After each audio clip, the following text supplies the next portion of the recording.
And as far as the bombing goes, we had a dog, and the dog would be there, and we would watch him, and he'd let us know before the airplanes got there.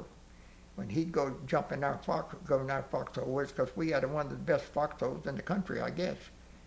We had one, he went in here, went that way, and he went that way.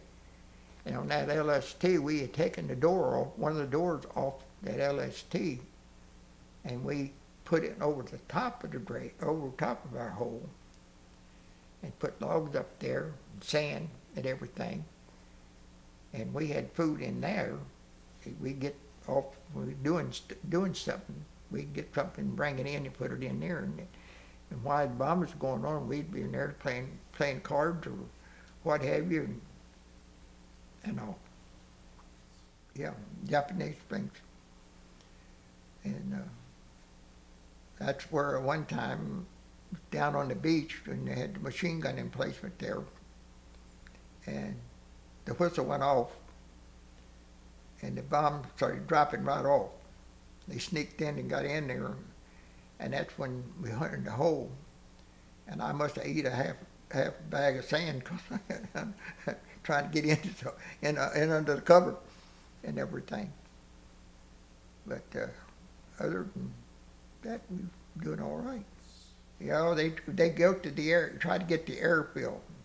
But our airplanes, they come, one we'd sneak down during the day and take pictures and all, and then they'd come down that night, and ours would take off. Our planes would be gone, and they chased them back to their place. They followed, a lot of them would follow them back in there because we got bombers in. After a little while, we had some bombers come in, and they'd be on our runways, and the Jap would take pictures of them, and then they, in the evening, they take off.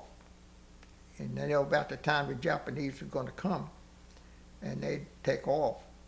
The Japanese coming right where these planes were bombed. That's where they'd bomb, right on there. And they'd be up there they'd follow the Japanese back in, and they'd bomb the field up there, and their pilots would crash land their aircraft and kill themselves and everything going back. And but we when we was at Nanamio there, that there was a ship on its way down.